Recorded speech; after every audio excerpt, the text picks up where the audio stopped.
அதுக்காக தான் பேசணுன்ற ஒரு கண்டிஷனில் இங்கே வந்து நிறைய எமோஷனல் இருக்குது, அதெல்லாம் வெளியில் சொல்லக்கூடாதுன்னு பார்க்குறோம். ஒரு நல்ல கதை தான் தமிழ் சினிமாவை உச்சத்துக்கு கொண்டு போகுது. அந்த நல்ல கதையை உருவாக்குவதற்கு ஒரு நல்ல தயாரிப்பாளர் இருந்தால் மட்டும்தான் அந்த படம் வெளிவரும். இல்லைன்னா எவ்வளோ பெரிய உச்சத்தில் இருக்கக்கூடிய நடிகராக இருந்தாலும் நடிகையாக இருந்தாலும் எவ்வளோ பெரிய டெக்னீஷியனாக இருந்தாலும் அந்த படம் தடைப்பட்டு தான் இருக்கும். அப்படி எண்ணற்ற படங்கள், நல்ல கதைகள் கொண்ட நல்ல படங்கள் எல்லாம் பாதியிலே எடுக்கப்பட்டு நிறுத்தப்பட்டிருக்கிறது. படத்தை முடித்துவிட்டு நிறுத்தப்பட்டிருக்கிறது.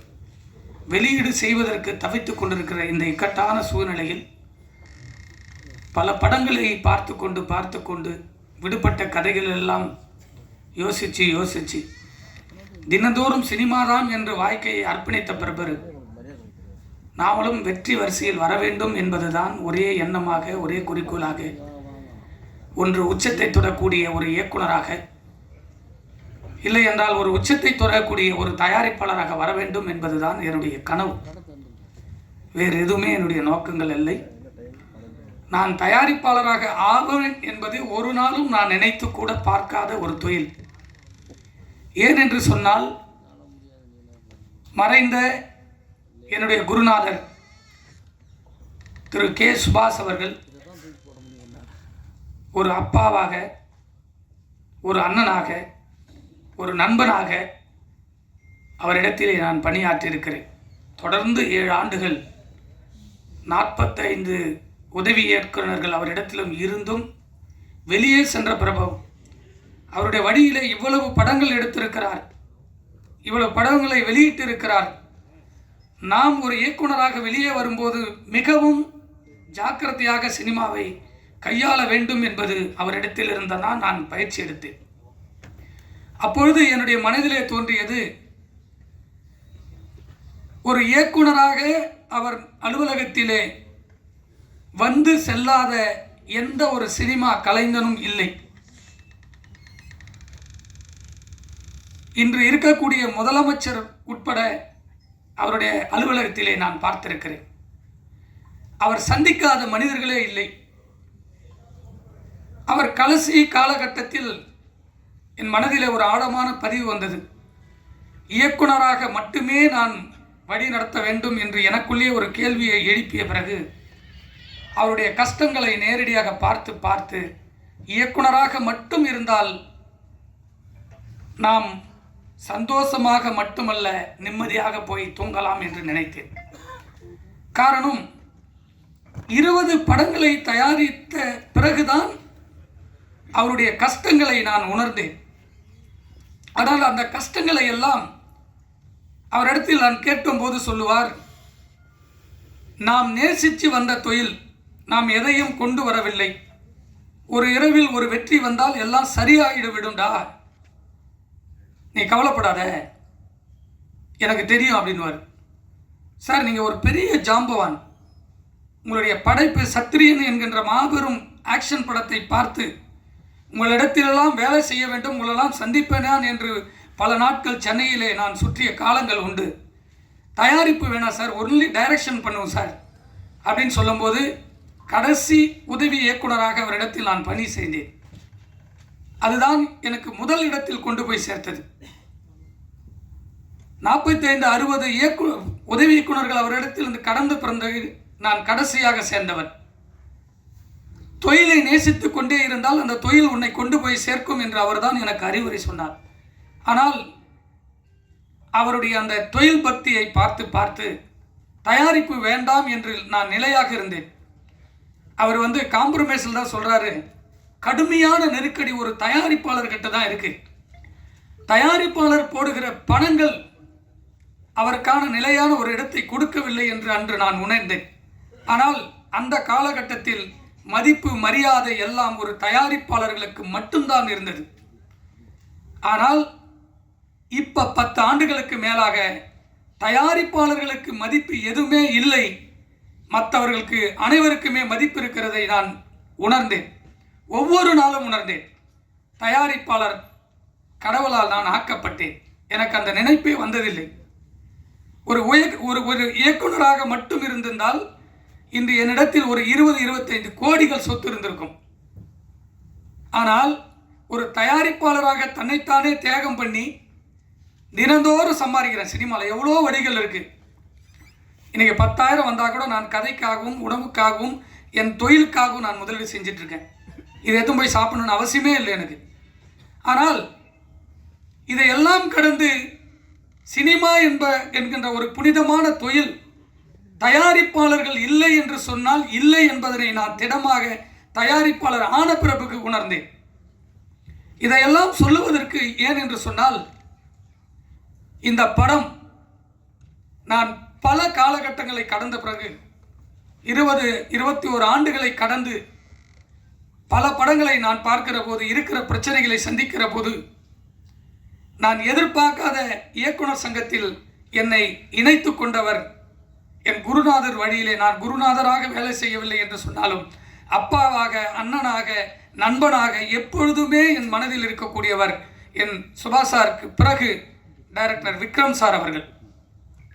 ஏனென்று சொன்னால், எந்த வழியில் வருகிறோமோ அந்த வழியை தான் நம்மளுக்கு உயர்ந்த இடத்தில் கொண்டு போய் சேர்க்கும் என்று சொல்வார்கள். நான் அவரிடத்தில் ஒரு வாரத்தில் பேசவில்லை, சந்திக்கவில்லை என்று சொன்னால் என் மனம் சோகமாகும். நேற்று இரவு தொலைபேசியில் சொல்லி, இந்த படம் மாபெரும் வெற்றியாக அமையும், உன்னுடைய எல்லா இடத்திலும் நான் இருப்பேன், என்னால் இப்போ வர இயலவில்லை, எனக்கு உடல்நிலை சரியில்லை என்று திரு விக்ரம் சார் சொல்லுகிற போது எனக்கு நேற்றிரவு மனது வலித்தது.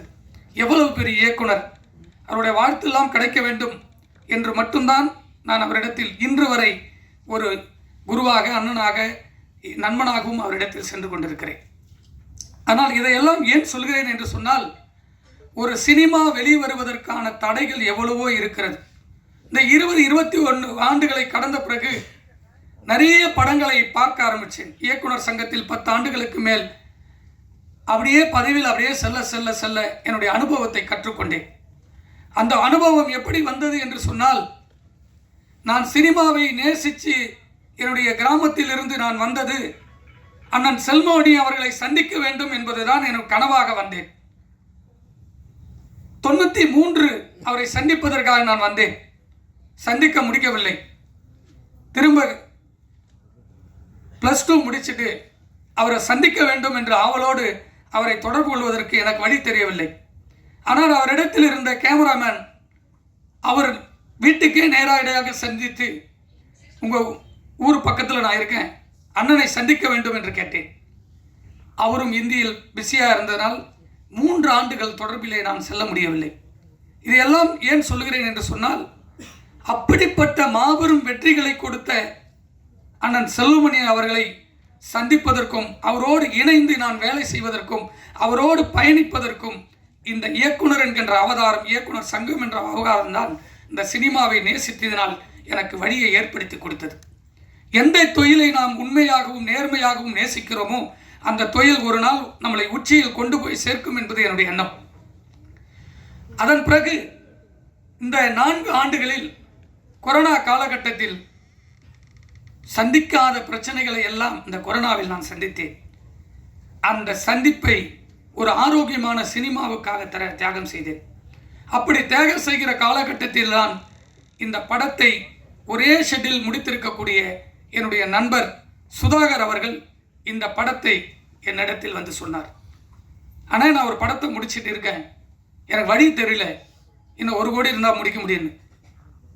அந்த ஹீரோ, அப்கமிங்கில் இருக்கிற ஹீரோ, எந்த ப்ராப்ளமே வராது, உனக்கு நான் எல்லா உதவி செய்கிறேன்னு சொல்லி அந்த படத்துக்காக இறங்கி முதல் முறையாக படத்தை பார்த்து எனக்கு இந்த படத்தில் ஏதோ ஒரு விஷயங்கள் இருக்குது என்று ஆழமாக பதிவு செய்து 5 தயாரிப்பாளர்களுக்கு இதை நான் ஆவணம் செய்தேன். அந்த 5 தயாரிப்பாளர்களும் கரண்ட்டில் இருக்கிறவங்க. இந்த படம் வரும், கம்மியான பட்ஜெட்டு, நீங்கள் எடுத்து பண்ணுங்க, என்கிட்ட பணம் இல்லைன்னு ஓப்பனாகவே இன்னொருத்தரை உயர்த்த வேண்டும் என்பதற்காக அவரிடத்தில் நானே கொண்டு போய் சேர்க்க வேண்டும் என்று சொன்னேன். யாரும் முன் வரவில்லை. அதன் பிறகு சுதாவை வைத்து படத்தை முடித்து விடுவோம் என்று நான் எப்பொழுதும் மதிக்கக்கூடிய, எனக்கு அப்பாவாக இருக்கக்கூடிய இடத்தில் எப்பொழுதும் எனக்கு தமிழ் சினிமாவில் யாரெல்லாம் ஒருவர் நல்லவர்களுக்கு கை தூக்கி கொடுப்பார்கள், அந்த துணை எப்பொழுது வரும் என்று சொன்னால், உண்மையான நேர்மையான எண்ணங்களோடு செயல்பட்டால் கடவுள் ஏதோ ரூபத்தில் நம்மளுக்கு எத்தனை சேர்ப்பார். அப்படி கடவுள் ரூபத்தில் வந்தவர் தான் திரு மகேந்திரகுமார் அவர்கள். அந்த படத்தை முடிப்பதற்கு தொடர்ந்து 3 ஆண்டுகள் போராடி ஒரு பணத்தையும் ரெடி செய்துவிட்டு ஒரு நடிகனையும் நடிகையும் தேடி அலைவது இருக்கிறதே, கொடுமையினுடைய உச்சம். உதாரணத்துக்கு அந்த படத்தினுடைய நடிகர் அசோக் செல்வன் எத்தனை படங்கள், அவரும் ஒரு படம் தயாரிச்சிருக்காரு. அந்த படத்தில் எவ்வளவு பிரச்சனை அவனுக்கும் தெரியும். அப்படிப்பட்டவரை முதலில் சந்திக்க வேண்டும் என்று நேரடியாக சந்தித்து எவ்வளவு பேலன்ஸ் இருக்கோ அப்படியே எடுத்து போய் கையில் கொடுத்துட்டு டேட்டு கேட்டு வந்தேன். 4 வருஷம் முடிச்ச படத்தை பணத்தை கொடுத்துட்டு நிறுத்தின பிற்பாடு 7 மாசம் டேட்டுக்காக வெயிட் பண்ணேன். அவரு டேட்டு கொடுத்த பிற்பாடு நடிகையுடைய டேட்டு பிரச்சனை. இன்னைக்கு அவருக்கு 2 கோடி சம்பளம் இருக்கலாம். அன்னைக்கு கொடுத்த பணம் 31 லட்சம். 31 லட்சம் இன்னைக்கு பேங்க் வட்டி போட்டா கூட 1 கோடி ரூபாய் வட்டியாச்சு. இன்னைக்கு 2 கோடி 3 கோடி அவர் சம்பளம் சொல்றாரு. வாங்கட்டும், சந்தோஷம். ஒரு இயக்குனரும் ஒரு தயாரிப்பாளர்னா எந்த நடிகையே கிடையாது. இன்னைக்கு 10 கோடி பிசினஸ் ஆகுதுன்னா 10 தயாரிப்பாளர்கள் செத்த பிற்பாடுதான் ஒரு நடிகன் உச்சத்துக்கு போறான். அந்த தயாரிப்பாளரை திரும்பி பார்க்காத எந்த நடிகனும் உச்சிக்கு போய் திரும்ப வந்ததில்லை. கீழே உழுந்து கண்ணுக்கு முன்னாடியே பார்த்துருக்கோம் எவ்வளோ நடிகர் நடிகைகளை. இதுக்காக போராடி டைரக்டர் அழகா சொல்லிட்டு போட்டார். அழகபெருமாள் சார் அவருடைய படைப்பெல்லாம் பார்த்து பிரமிப்பில் வந்தேன். அவர்கிட்ட அசிஸ்டண்டா சேரணும். அந்த உணர்வு தாங்க தமிழ் சினிமா. ஒரு இயக்குனர் இத்தனை வருஷம் போராடி ஒரு படம் எடுத்து வச்சிருக்காரு. இந்த இயக்குனர் கதை சொல்லி உங்களுக்கு பிடிச்சதுன்னு இந்த படத்துக்கு நடிக்க வந்தீங்க. ஒரு 2 மணி நேரம் 1.5 மாசமா சொல்லிட்டு இருக்கோம். சொல்றோன்னு ஒரு நாள் பதில் இல்லை. ஒரு தயாரிப்பாளர்கள் பணம் கொடுத்தால் மட்டும்தாங்க ஒரு நடிகன் ஷூட்டிங் ஸ்பாட்டுக்கே வர முடியும். வீட்டில இருந்து கிளம்பி வர கார் வரைக்கும், பெட்ரோல் இருந்து கேரவன்ல இருந்து தங்கறதுல இருந்து சாப்பாடுல இருந்து வீட்டுக்கு போற வரைக்கும் ஒரு தயாரிப்பாளருக்கு கொடுக்குற பணம் உனக்கு யாரு? உங்க அப்பா அம்மா கொடுக்கலையே. நீ கல்யாணத்துக்கு அப்புறம் உங்க அப்பா அம்மாவுக்கு ஒரு கார் வாங்கி கொடுக்குறிய, யாருடைய பணம்? ஒரு தயாரிப்பாளர் கொடுத்த பணம். அவங்க எத்தனை சொத்து தாலி தவிர எல்லாத்தையும் வித்து கொடுக்குறாங்க யாருக்கு தெரியும்? ஒரு நடிகன் இந்த படத்துக்கு ப்ரொமோட் பண்ணும். நான் டெய்லியும் அப்டேட் பார்த்துட்டே இருக்கேன். சூப்பர் ஸ்டார் எல்லா படத்துலையும் நின்று இன்னைக்கு வரைக்கும் உச்சது. அவர் வரணும்னு அவசியமே இல்லை. வீட்டில் உட்கார்ந்துட்டு இருந்தா கூட அந்த படம் சூப்பர் ஹிட். ஒவ்வொரு படத்துக்கு நிற்கிறாரு, வாழ்த்துறாரு. அதுக்கு அடுத்து எல்லா படத்துலையும் ப்ரொமோஷனில் பார்க்குற ஒரே ஒரு அடுத்த சூப்பர் ஸ்டார் விஜய் மட்டும்தான். எல்லா ரசிகர்கள் சந்திர கண்டென்ட் பேசுறாரு, ஒரு படத்தை கொண்டு போய் சேர்க்கிறாரு. அதுக்கப்புறம் பார்க்குற தனுஷ் ஒவ்வொரு படத்திலையும் முன்னாடி நிற்கிறார். ஒரு படம் வெளிவரதுக்கும் முழு பொறுப்பு, முழு சுதந்திரமும், முழு உரிமையும், பல கோடிகளை சம்பாதிக்க போறது ஒரு நடிகன் மட்டும்தான். இது இந்த படத்துக்காக பேசலங்க. எனக்கு நிறைய ஹீரோக்கள் இருக்காங்க, டெய்லி உட்காந்து சாப்பிட்டுக்கிட்டு இருக்கேன். அவங்களும் எல்லாம் இறங்கி இந்த படம் வெளியே வரணும் போராடுறாங்க. லாஸ்டா ஒரு படம் பார்த்தேங்க, வாஸ்கோட காமான்னு ஒரு படம். அவர் ஒரு 6 வருஷமா ஒரு படத்தை வரணும்னு ஒவ்வொரு நாளும் பேசுறாரு. இன்னைக்கு கூட போய் இந்த ஃபங்க்ஷனுக்கு வருது, ஒரு ப்ரொமோஷன் சாங் விடுறதுக்காக ஓடுறாப்புல ஒரு ஹீரோ. ஒரு இயக்குனருக்கு பெரிய பக்க பலமே ஒரு நடிகர்கள். இவங்கெல்லாம் இருந்தாதான் ஒரு தயாரிப்பாளர்களுக்கு ஒரு பெரிய உத்வேகம் வரும். இதெல்லாம் ஏன் சொல்றேன்னா, ஒரு படம் வெற்றி படம் அமைந்து புறப்படும். இந்த வெற்றியை கொண்டாட போறது, இந்த படத்துக்கு அப்புறம் எனக்கு 2 கோடி சம்பளம் கொடுன்னு கேட்கிறாப்புலன்னா இந்த வெற்றி படத்தினால தான். இந்த வெற்றி படத்தை இறக்கி இருக்கக்கூடிய பாலாஜி நல்ல படம் எடுக்கலையானா உனக்கு எப்படி 2 கோடி வரும்?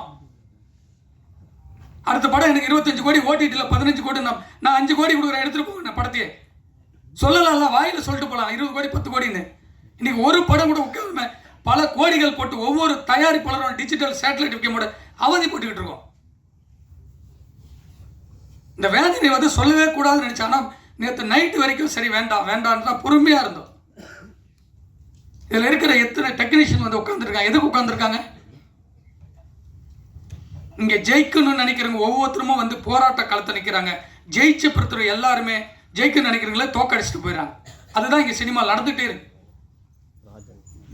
இந்த படத்தை பார்த்துட்டு அதுக்கப்புறம் வந்து ரொம்ப அமைதியாக தம்பி நிவாஸ் பிரசன்னாவை பார்த்தேன். அழகான ஒரு மியூசிக் டைரக்டர், அற்புதமான சிந்தனை உள்ளாள். ஒரு நாள் கூட நெகட்டிவாகவே பேச மாட்டாங்க. ஆனால் வந்துடுறேன், சூப்பராக வந்துடுறேன், அப்படி ஒரு எனர்ஜி கொடுக்குறேங்க. அதுபோல் ஒரு டெக்னீஷியன்லாம் இந்த படத்தில் இருக்கும்போது தான் ஒரு பெரிய படமாக வெளியே வருவதற்கு பெரிய உத்வேகம் இருக்குது. எல்லா படம் வாங்கறதுக்குள்ள ஒரு நம்பிக்கை வரணும்னா இந்த படத்தில் சொல்கிறவங்க தான். இந்த அலெக்சாண்டர் படம் பார்த்துட்டு சொல்கிறாருன்னா அவர் அதுக்கு பிடிச்சி தான் பேசுகிறார். இதையெல்லாம் ஏன் சொல்கிறேன்னா, ஒவ்வொரு நடிகனும் தான் படத்தில் கமிட் ஆகிறவங்க அத்தனை பேரும் வந்து அந்த படத்துக்கு வரணும்னு சொல்லி தயாரிப்பாளர் சங்கம், நடப்பு சங்கம், சிவாண்ணன் இருக்கார், ராஜண்ணன் இருக்கார், செல்லுமணி அண்ணன் இருக்கார், தயவு செஞ்சு இந்த மேடையிலே கோரிக்கை வைக்கிறேன். ஒரு படத்தில் நடித்து அவங்களுக்கு சம்பளம் தான் கேட்க நாங்கள் கொடுத்துட்டு போகிறோம். படம் ஷூட்டிங்கு முன்னாடியே டப்பிங் கூட முடியல, பணம் கொடுத்தாதுன்னு கேரளாவில் இருந்தாப்புல. படத்தை நைட்டோட நைட்டு வாங்கி எடுத்து போய் பணத்தை கொடுத்தோம். 4 மணி நேரம் ஷூட்டிங், 8 லட்ச ரூபாய் செலவு போச்சு. அந்த 8 லட்ச ரூபா கொடுக்க முடியுமா அசோக் செல்வனால? இதையெல்லாம் மீறி திரும்ப வந்து ஒரு படத்தை எடுத்து முடிச்சு வரும்போது ஒரு இயக்குனரோட பக்கபலமாக இருந்து அந்த படத்துக்கு எல்லா இடத்துலையும் வந்து நிற்கணும் ப்ரொமோஷனுக்கு. இது எனக்காக சொல்ல, எல்லா படத்துக்கும் எல்லா நடிகர்களும் ஒத்துழைப்பு கொடுக்கணுன்றதான் என்னுடைய எண்ணம். இது என்னுடைய படத்துக்குன்னு நான் சொல்லவே வரல. ஃபோன் எடுக்காத நடிகர் எதுக்குங்க? மேனேஜர் வைங்க, இல்லை மேனேஜர் ரெஸ்பான்ஸ் பண்ண சொல்லுங்க. ஒவ்வொருத்தருக்கும் 50,000 பேட்டா வரணும்னா 50,000 வேணுன்றீங்க. யாருக்கிட்ட பேசுறது? ஒன்றும் இயக்குநர்கிட்ட பேசணும், இல்லை தயாரிப்பாளர்கிட்ட பேசணும். உங்கள் ப்ராப்ளம் என்னன்னு சொன்னா அதை சால்வ் பண்ணுவோம்.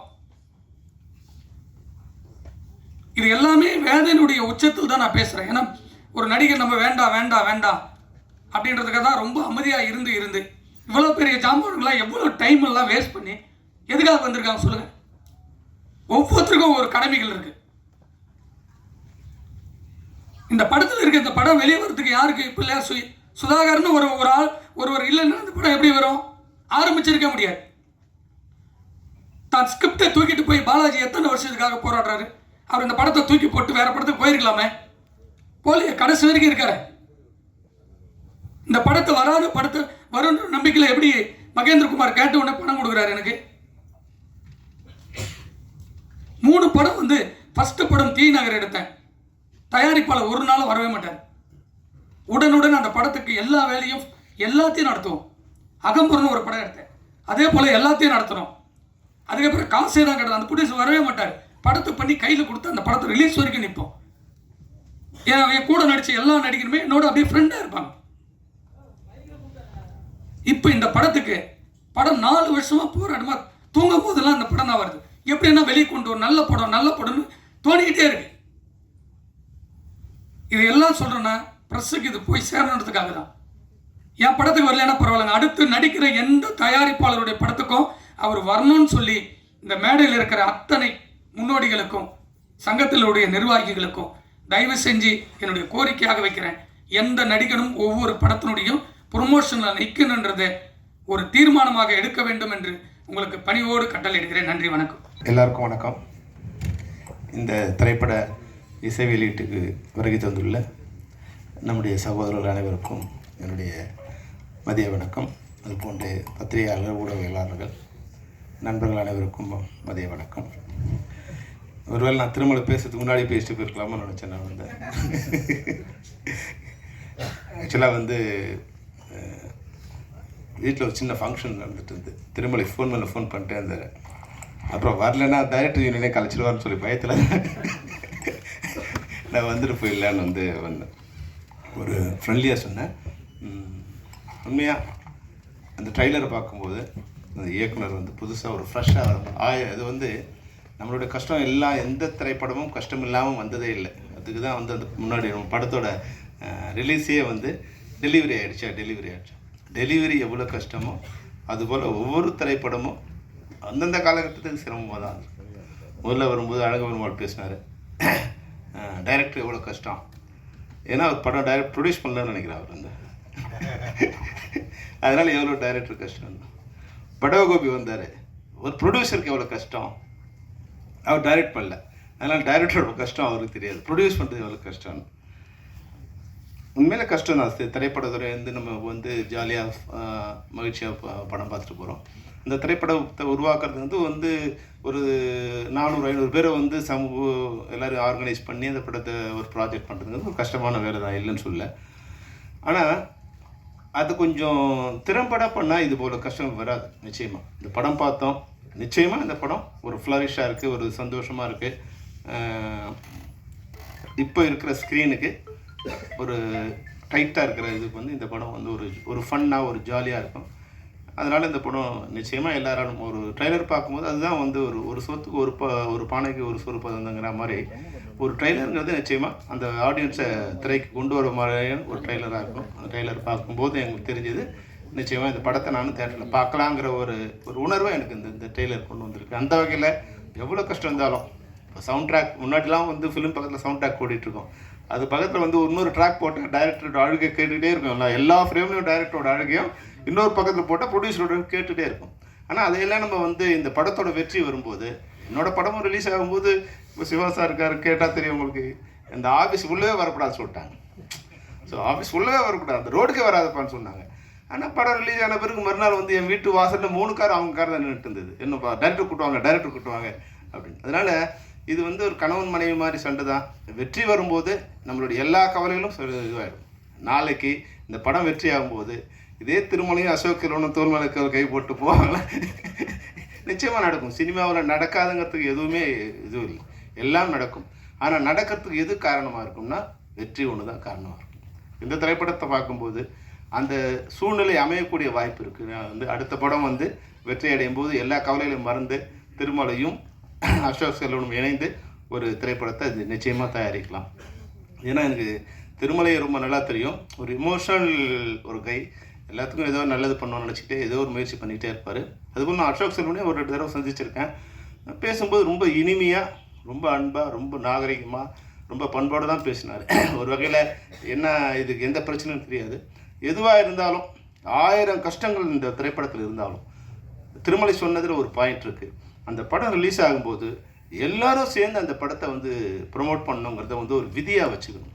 ஏன்னா இந்த ஒரு படம் வந்து வெற்றி அடைந்தால் அதில் யாருக்கு முதல் லாபம்னா அதில் நடித்த நடிகர் நடிகை 2 பேருக்கும் அவங்க தான் 80% ஆஃப் லாபத்தை எடுத்துகிட்டு போயிருக்கிறாங்க. லாபங்கிறது வந்து நான் மானிட்டரி வைஸாக சொல்ல, அது வந்து ஃபேம் வைஸாக அதன் மூலம் அடுத்த படத்தில் கிடைக்க போகிற லாபம் வைஸாக 80% அவங்க எடுத்துகிட்டு போகிறாங்க. அப்புறம் ஒரு 10-15% வந்து டெக்னீஷியன் எடுத்துப்பாங்க. இப்போ இன்றைக்கி இருக்கிற பாலாஜி வந்து இந்த படம் ஓடிச்சுன்னா நாளைக்கு அவரோட லெவல் வேறுவாக இருக்கும்.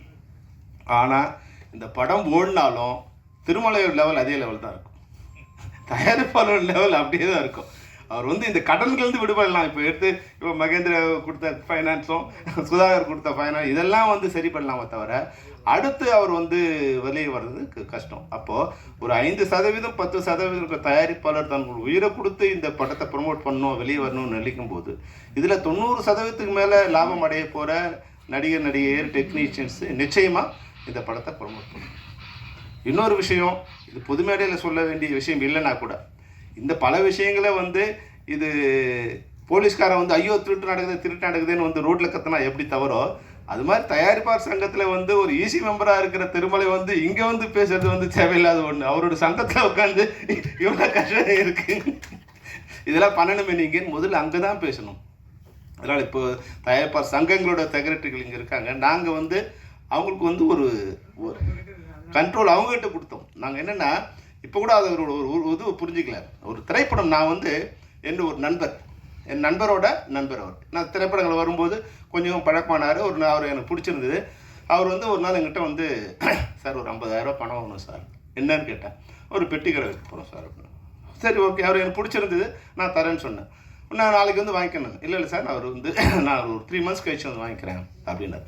அப்போது அவர் சென்னையில் வந்து ஒரு 20-30 இடங்களில் வந்து அலைஞ்சி எங்கே கடை இருக்குது, எங்கே கடை வச்சா நல்லாயிருக்கும், எங்கே வாடகை கிடைக்கும், அதில் கன்சியூமர் எங்கே இருக்காங்க, இதையெல்லாம் இப்போ ஒரு 3 மாதம் தின்னுட்டு அப்புறம் வந்தார். அண்ணன் இந்த இடத்துல கடை வைக்கலான் இருக்கேன், வாடகை கொடுக்க போகிறேன், எல்லாத்தையும் செட் பண்ணிவிட்டு என்கிட்ட வந்து பணம் வாங்கினார். நான் அது வந்து அவருக்கு வந்து இனமாக தான் கொடுக்கணும்னு நினச்சேன். ஆனால் அவர் வந்து ஒரு 6-7 மாதத்தில் அந்த பணத்தை எனக்கு திருப்பி கொடுத்துட்டார். அப்போது 50,000 ரூபாய் முதலீடு வச்சு எடுக்க போகிற ஒரு பெட்டி கடை வைக்க போகிற ஒரு நபர் ஒரு 3 மாதம் பிளான் பண்ணி எப்படி வச்சா பண்ணணும்னு பிளான் பண்ணி அது 6 மாதத்தில் மொத்த அசலையும் கடனையும் கொண்டு வந்து திருப்பி கொடுக்க முடியுது. ஆனால் எல்லாம் கோடீஸ்வரன் தான். இன்றைக்கி தயாரிப்பாளர் எல்லாம் கோடீஸ்வரன் தான். கோடீஸ்வரன்னா கோடிக்கு கம்மியாக இன்றைக்கி எந்த திரைப்படமும் எடுக்க முடியறதில்லை. அப்போ பல கோடிகளை போட்டு படம் எடுக்கிற ஒரு தயாரிப்பாளர் எந்த அளவுக்கு திட்டமிடுதல் வேண்டும்? இதுதான் இது திட்டமிடுதல் தான் நம்ம தயாரிப்பாளருக்கும் இதில் டெக்னீஷியன்ஸுக்கும் இல்லாத ஒன்றா இருக்குது. டெக்னீஷியன்ஸுக்கு இல்லைன்னா ஒன்றும் ஆக போகிறதில்ல, அவங்க வந்து வெயிட் பண்ண போகிறாங்க. ஆனால் தயாரிப்பாளர் ஒரு நாளும் ஒரு நிமிடமும் அந்த பணத்துக்கு வட்டி கட்டிகிட்டே இருக்கணும். எந்த விடுமுறையும் இல்லாத ஒன்றே இந்த வட்டி தான். எந்த விடுமுறையும் கிடையாது. கொரோனாவுக்கு கூட அதுக்கு வட்டி கிடையாது. செத்தாலும் வட்டி கிடையாது, வாழ்ந்தாலும் வட்டிக்கு லீவே கிடையாது.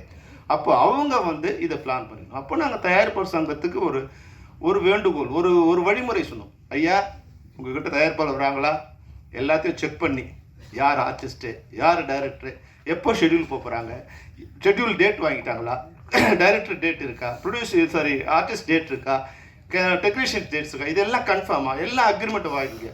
ஏன்னா முன்னாடி திரைப்படங்களோட இது வந்து லட்சங்கள் இருந்தது, ஆயிரங்கள் இருந்தது. இன்றைக்கி கோடிகள் இருக்கும்போது நாணயம் வந்து கம்மியாயிடுச்சு. முன்னாடி ஒருத்தர் கூட பணம் வாங்கினா எஸ் நான் வாங்கினேன் சார் அப்படின்னு தான் சொல்லுவாங்க. எல்லாமே எழுத்தில் தான், எழுதலாமல் எழுத்தில் இருக்காது, வாயில் தான் இருக்கும். ஆனால் ஒரே ஒருத்தர் கூட நான் பணம் வாங்கலன்னு சொன்னதே இல்லை. நான் திரைப்படங்களில் டைரக்டர் இருக்கிற வரைக்கும், தயாரிப்பாளர் இருக்க வரைக்கும். ஆனால் இப்போ வந்து எல்லாமே கோடிகள் ஆயிடுச்சு. நோன்னு சொன்னால் பல கோடிகள் நம்ம சேவ் ஆகலாம். அப்போது அக்ரிமெண்ட் வந்து ரொம்ப மஸ்ட்டு சார் அப்படின்னு சொல்லி நீங்கள் ஒரு தடவை ஒப்பந்தம், எல்லாருக்கும் உண்டான எழுத்துப்பூர்வமான ஒப்பந்தம், இதெல்லாம் சரி பண்ணிவிட்டு நீங்கள் இந்த படம் எல்லாம் சரியாக இருக்குது, நீங்கள் இதை வந்து படப்பிடிப்பு போகலாம் அப்படின்னு நீங்கள் ஒரு அனுமதி கொடுத்த பிறகு நாங்கள் படங்களுக்கு போகிறோம். ஏன்னா நாங்கள் ஒரு கண்ட்ரோலை வச்சுருக்கோம். திரைப்பட தொழிலாளர்கள் சம்மேளனங்கிறது ஒரு கண்ட்ரோல் ஒரு அமைப்பாக இருக்குது. எந்த ஒரு உறுப்பினரையும் எங்களால் அழைச்சி அவங்க கூட உட்காந்து டிஸ்கஸ் பண்ண முடியும், அவங்க தவறு செய்து அவங்க நடவடிக்கை எடுக்க முடியும். அது மாதிரி ஒரு அனுமதியை ஒரு வழியை அவங்களுக்கு கொடுத்தோம். அவங்க கடிதம் அனுப்புகிறாங்க. இப்போ வந்து சிவா அனுப்புகிறாரு, ராதாகிருஷ்ணன் அனுப்புகிறாரு. ஆனால் ஒன்று இன்றைக்கி திருமலை வரார், வந்துட்டு நாளைக்கு ஷூட்டிங்கு, இன்றைக்கி வந்து சார் எனக்கு லெட்டர் வேணும் சார், நீங்கள் லெட்டர் கொடுத்தா தான் ஷூட்டிங் வருவாங்க சார். எந்த விதமான சரிபார்ப்பும் இல்லாமல் திருமலை வருத்தப்படுவார். திருமலை அன்னைக்கு வருத்தப்பட்டால் பரவாயில்ல, இன்றைக்கி வருத்தப்படக்கூடாது. இன்றைக்கி திருமலை வருத்தப்படக்கூடாது. அப்போ நீங்கள் அவரை உட்கார வச்சு எல்லாம் சரி பண்ணி இதெல்லாம் இருக்கா.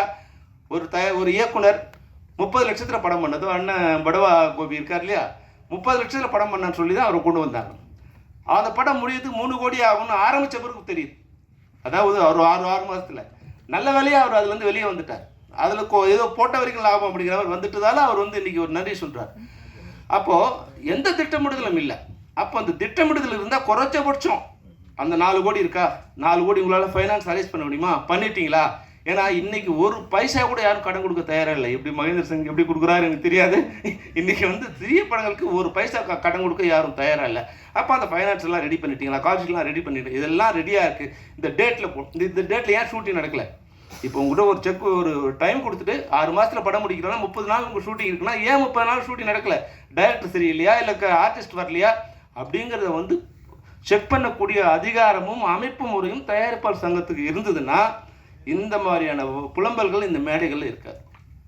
தயவுசெய்து தயாரிப்பாளர் சங்கங்கள் ஒன்றிணைந்து இந்த வழியை நீங்கள் கொண்டு வந்தீங்கன்னா 100% நீங்கள் கவலைப்பட வேண்டிய அவசியமே இல்லை. நீங்கள் யாருக்கிட்டே போக வேண்டிய அவசியம் இல்லை. அவங்க எவ்வளோ பெரிய ஆளாக இருந்தாலும் உங்களை மீறி இங்கே படம் நடக்காது. இந்த உத்தரவாதத்தை நான் அந்த மேடையிலும் கொடுக்குறேன், அங்கேயும் கொடுத்தேன், எப்பவும் கொடுப்பேன். ஆனால் நீங்கள் அவங்கள பகைச்சக்கூடாதுன்னு நினைக்கிறீங்க. தயாரிப்பாளர்கிட்ட இதெல்லாம் கேட்டால் எப்படி? ஏன் ஒரு அமைப்பு நாங்கள் கேட்குறோம். நாங்கள் ஒரு டெக்னீஷியன் ஒன்று ஷூட்டிங் என்ன எல்லாத்தையும் இன்றைக்கி 23 படத்தோட சங்கங்களோட ஷூட்டிங் எங்கெங்கிறது எனக்கு தெரியும். உட்காந்த இடத்துல என்னால் சொல்ல முடியும். இன்றைக்கி 60 ஷூட்டிங் நடக்குதுன்னா யார் ஷூட்டிங்கில் இருக்காங்க, எங்கெங்கே ஷூட்டிங் நடக்குது என்னால் சொல்ல முடியும். அது கொஞ்சம் கஷ்டம்தான். அதை வந்து ஸ்கீம் பண்ணி ஃபார்ம் பண்ணி கொண்டு போய் சேர்த்துட்டோம். அதுபோல் உங்களுக்கு பணம் வாங்குகிற சம்பளம் வாங்குகிற எங்களாலே இதெல்லாம் சொல்ல முடியும்னா பணம் கொடுக்குற உங்களால் ஏன் அதை சொல்ல முடியாது? உங்களால் ஏன் யுனைட்டாக இருக்க முடியாது? பணம் வாங்குகிற வந்து சிண்டிகேட் பண்ணும்போது பணம் கொடுக்குற நீங்கள் ஏன் சிண்டிகேட் பண்ண முடியாது? நீங்கள் ஒரு சிண்டிகேட் பண்ணி ஒரு ஒழுங்குமுறை இது பண்ணிட்டீங்கன்னா இந்த தமிழ் சினிமா 60-80% நிச்சயமாக மாறுபடும். ஒரு வருமானம் வருகின்ற இன்றைக்கி வந்து திரைப்படங்கள் 100% வருமானம் வரத்துக்கு உண்டான வழி இருக்குது. ஆனால் வருமானம் வர வழியெல்லாம் அடைச்சிட்டு கடன் வர வழி மட்டும்தான் நீ தயாரிப்பாளர் இருக்குது. வருமானம் வருதுன்னா அது வேற யாருக்கோ போயிடுது. அந்த சேனல்லாம் வேற இடத்துக்கு போயிடுது. கியூபா அது வேற இடம், அவுட்டோர் விட்டா வேற இடம், மேக் மை ட்ரிப்பா வேற இடம். இன்னைக்கு நான் 30 லட்சம் டிக்கெட் இதுவாகுதுன்னா ஒரு டிக்கெட்டுக்கு 10 ரூபானா 3 கோடி ரூபாய் இன்னைக்கு வந்து ஒரு நாளைக்கு வருமானம். படம் ஓடுதோ லாபமோ நஷ்டமோ 3 கோடி ரூபாய் ஒருத்தர் வந்துட்டே இருக்கு. ஆனால் அந்த வருமானம் யாருக்கு போகுதுன்னா யாருக்கும் போகுது. இன்னைக்கு வந்து 1000 சினிமா தேட்டரில் வந்து 4 ஷோ போயிட்டே இருக்கு, 4000 ஷோ நடந்துகிட்டே இருக்குன்னா இதுக்கான கியூப் சார்ஜும் கட்டிகிட்டே இருக்கும். இது வருமானம், இதுக்கு நஷ்டமே இல்லை. இது திரைப்படத்துறையில் இருக்கு. யாருக்கா தயாரிப்பாளருக்கு யாருக்கா வருதுன்னா வருமானம் வர்றதே கிடையாது. அப்போது வருமானம் வருகின்ற வழிகள் இன்னைக்கு வந்து நான் 8 கோடி பேரில் 6 கோடி பேர் நம்ம திரைப்படங்களை ஏதோ ஒரு பிட்டை பார்த்துட்டே இருக்கான். ஒரு ஸ்டில்லை பார்த்தா கூட அதுக்கு பணம் கட்ட வேண்டிய சூழ்நிலை இருக்குது. நான் போட்ட மியூசிக்கு, என் படத்தோட மியூசிக்கை நான் ஸ்டேஜில் பாடுறதுக்கே நான் திருப்பி பணம் கொடுக்க வேண்டிய இது இருக்குது. 1 லட்ச ரூபா பணம் கொடுத்து வாங்கின என்னோட பாட்டை நான் இன்னைக்கு இப்போ ஸ்டேஜில் போடணுன்னா அவனுக்கு 3 லட்ச ரூபா ஒரு பாட்டுக்கு ஒரு தடவைக்கு நான் பணம் கொடுக்க வேண்டிய அவலம் இன்னைக்கு இருக்குது. அப்போ என்னோட படம் வருமானம், என்னோட திரைப்படம் பல பேருக்கு பல வழிகளில் வருமானத்தை கொட்டி கூச்சிட்டே இருக்குது. ஆனால் படம் எடுத்த தயாரிப்பாளருக்கு அந்த வருமானம் வருவதில்லை. எப்படி வந்து விவசாயிக்கு அவனோட உழைச்ச நெல் இதுக்கு வந்து உழைப்புக்கு நெல்லுக்கு வந்து தக்காளிக்கு வருமானம் வரது இல்லையோ, அதுபோல் திரைப்பட தயாரிப்பாளர்களுக்கு அவருடைய போட்ட முதலீடுக்கு வருமானம் வருவதே இல்லை. அதை நீங்கள் ஒழுங்கு பண்ணிங்கன்னா நிச்சயமாக லாபம் வந்துட்டே இருக்குது. லாபம் தயாரிப்பாளர் தவிர மொத்தம் வருது. வருகின்ற நஷ்டத்துக்கு மட்டும் நீங்கள் தயாராகிறீங்க, கடனுக்கு மட்டும் நீங்கள் வட்டி கட்டிட்டீங்க, கடனுக்கு மட்டும் வீட்டை விட்டுட்டுட்டீங்க. ஆனால் வருமானத்தை எல்லாம் வேற யாரோ சாப்பிட்டுட்டு இருக்காங்க. நிச்சயமாக இன்னைக்கு திரைப்படத்துறையில் போற்றப்படக்கூடியவர்கள் தயாரிப்பாளர்கள் தான். இந்த கஷ்டமான காரியத்திலும் இன்னைக்கு 60 ஷூட்டிங் நடந்துட்டு இருக்கு. யாரோ ஒருத்தன் திரைப்படத்தை நேசிக்கிறான், அவன் படம் எடுக்க வர்றான், அவங்களை நீங்கள் சீரமைச்சு வழிநடத்தினீங்கன்னா இந்த திரைப்படத்துறை மிக நன்றாக இருக்கும். இந்த திரைப்படத்துறை இந்த மேடையில் சொல்கிறதுக்காக நீங்கள் என்னை மன்னிச்சிடுங்க. ஏன்னா இது வந்து திருமலை சொன்னதுக்காக சொல்கிறேன்.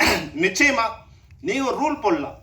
இவங்க இன்னைக்கு இந்த படங்களில் இந்த ப்ரொமோஷன்ஸ், நான் இந்த படத்துக்காக சொல்லலை, ஏன்னா அது அசோக் நீங்கள் தப்பாக நினச்சக்கூடாது. அது என்ன ப்ராப்ளம் எனக்கு தெரியாது. எந்த திரைப்படமோ அந்த திரைப்படத்துக்கு உண்டான ஒத்துழைப்போ ப்ரொமோஷன்ஸுக்கோ வராதவர்கள் கூட நீங்கள் எங்கேயோ போய் படம் எடுத்துங்க, நாங்கள் உங்களை வச்சு படம் எடுக்க மாட்டேங்கன்னு சொன்னீங்கன்னா யாரும் உங்களை அவங்க படமே நடக்காது. அவங்களாம் அது ரோட்டில் வர வேண்டியது தான். அது எவ்வளோ பெரிய ஆளாக இருந்தாலும் அந்த இது உங்கள்கிட்ட இருக்குது. ஆனால் என்ன இல்லைன்னா இதை இணைந்து சொல்லக்கூடிய பலம் உங்களுக்கு இல்லை. தனிப்பட்ட முறையில் நீங்கள் புலம்பிக்கலாமே தவிர இணைந்து தயாரிப்பாளர்கள் குரலாய் ஒரே குரலாய் ஒலித்தால் தமிழ் சினிமா உருப்படும். அதை நிச்சயமாக நீங்கள் எடுக்கின்ற அனைத்து முயற்சிகளுக்கும் தென்னிந்திய திரைப்பட சம்மேளனம் ஒத்துழைக்கும் என்பதை இந்த மேடையில் உறுதியாக சொல்லி, இந்த மேடை சிறிய தயாரிப்பாளர்களை வாழ வைக்கக்கூடிய மேடையாக இருக்கும். ஏன்னா சின்ன படத்தில் தான் நான்லாம் இன்றைக்கி வந்தோம். ஒரு சின்ன படம் எடுத்தோம், ஒரு 10 நிமிஷம் படம் எடுத்தோம். அது இப்ராஹிம் ரசான் காட்டும், சிவாசார் காட்டும், விஜயகாந்த் சார் காமிச்சோம். அந்த படங்கள் தான் அது மூலமாக தான் இன்றைக்கி நாங்கள் இன்றைக்கி வரோம். நான் செம்பருத்தி திரைப்படம் எடுக்கும்போது கூட 90 லட்சம் இன்வெஸ்ட் பண்ணால் எனக்கு வந்து 1.5 கோடி எனக்கு லாபம் வந்தது. லாபம்னா மொத்தமாக வந்து ஒரு 50-60 லட்சம் ப்ராஃபிட் வந்து. அப்போது எங்களோட பட்ஜெட்டுக்குள்ளே எங்களோட கைக்குள்ளேயே சினிமா இருந்தது. இன்னைக்கு நம்ம கைக்குள்ளே சினிமா இருக்கான்னா நீங்கள் தான் எனக்கு பதில் சொல்லணும். நம்ம கையில் சின்ன சினிமாவும் இல்லை, பெரிய சினிமாவும் இல்லை. இன்றைக்கி திடீர்னு வந்து நம்ம வந்து பலூன் ஊதுறோம்னா அது வந்து விரிவடைஞ்சோன்னா இதுதான் மொத்த உலகம் நினச்சிக்கிறோம். ஒரு தோல்விங்கிற ஒரு படம், ஒரு படம் மிகப்பெரிய படம், ஒரு 125 கோடி அவன் வந்து ஓடிடி வாங்குறான். அது புஷ்ஷுன்னு ஆகுது. அந்த பலூனில் ஒரு ஓட்டை போட்டால் வெடிச்சு போகிற மாதிரி புஷ்ஷுன்னு ஆனவுடனே ஓடிடி படத்தை வந்து நிறுத்துகிறான். படங்கள் ஓட ஆரம்பித்த உடனே கொரோனா பீரியடில் ஓடிடிலாம் மிகப்பெரிய மார்க்கெட்டை வந்தோடனே நம்மக்கிட்ட இந்த 50 கோடி 100 கோடி இந்த படங்கள் வந்து 100 கோடி 200 கோடி படம் வாங்கின உடனே யாருக்கோட எந்த விதத்தில் நம்மளோட பட்ஜெட் அது இன்க்ரீஸ் ஆச்சுங்கிறத நீங்கள் தான் யோசிக்கணும். அப்போ 100 கோடி படம் 300 கோடிக்கு வியாபாரம் ஆகும்போது நீங்கள் 300 கோடிக்கு பண்ணீங்க. இப்போ ஓடிடி வாங்குறதில்ல, சேட்டலைட் வாங்குறதில்ல. அப்போ என்ன பண்ணணும்? ஓடிடிக்கு முன்னாடி என்ன ஸ்டேட்டஸ் இருக்கோ அந்த ஸ்டேட்டஸ் கொண்டு வரணும். அப்போ தான் வந்து திரைப்படங்களை உருவாக்க முடியும். அப்படி இருந்தால் தான் இன்றைக்கி திரைப்படங்களை நாங்கள் ஷூட்டிங்கே போக முடியும். இன்றைக்கி நீங்கள் என்ன வேணாலும் நினச்சிங்க, 6 மணிக்கு மேலே அந்த ப்ரொடியூசர்கிட்ட சம்பளம் வாங்கும்போது எவ்வளோ கஷ்டமாக இருக்குன்னா அவ்வளோ கஷ்டமாக இருக்குது. கண்ணீர் விட்டு தான் அந்த தயாரிப்பாளர்கிட்ட பணம் வாங்க வேண்டியது. அவங்களால கொடுக்க முடியல, எங்களால் வாங்க முடியல. இந்த சிரமமான ஏன்னா தயாரிப்பாளர் நல்லா இருந்தால் தான் தொழிலாளர்கள் நல்லா இருக்க முடியும். அப்போ தயாரிப்பு துறை நல்லா இருந்தால் தான் இன்றைக்கி எல்லாருமே நல்லா இருக்க முடியும். அப்போ நான் பேசுவது தயாரிப்பாளர் நல்லா இருக்கணுமோ, இல்லை டெக்னீஷியன் நல்லா இருக்கணுமோ, ஆர்டிஸ்ட் நல்லா இருக்கணுங்கிற எந்த இதுவும் இல்லை.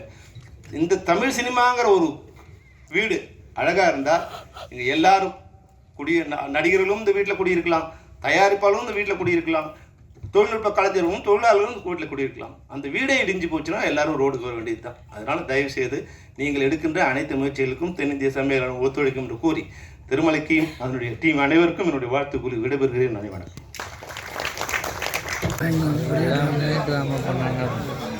கதை வச்சுருக்கிறோம், கதை வச்சு சுற்றிட்டு